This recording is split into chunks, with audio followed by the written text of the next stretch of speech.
I'm going to talk about Abby's diagnosis. So Abby was diagnosed at the age of 3.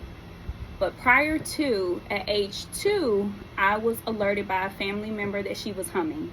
I had no idea she was humming. However, once I went to the doctor to ask them to diagnose her, they stated that due to her being born at 27 weeks, she can get diagnosed as early as 5. I wasn't hearing that.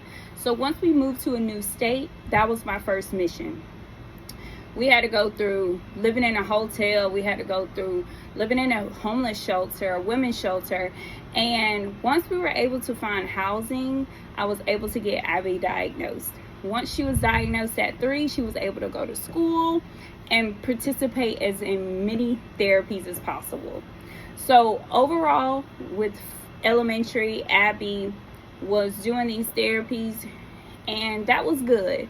However, there were some behaviors that she took on in the classrooms that we had to take on in the home, and that was a struggle.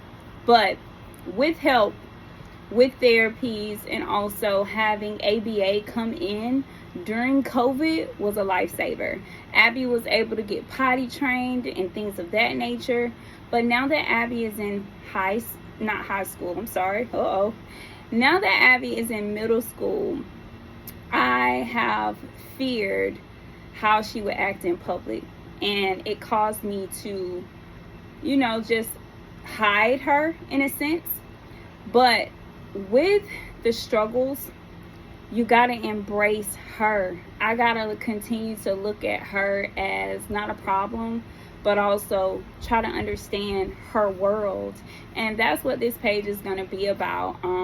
The rawness of a parent, a single parent, but also the rawness of Abby. Because as she grows, she's a teenager. And understanding that, I wasn't ready for that. But with teenager comes hormones and things of that nature. So as Abby has been diagnosed at the age of 3, some things have progressed and some things has, came back. But with that, each and every day is a blessing.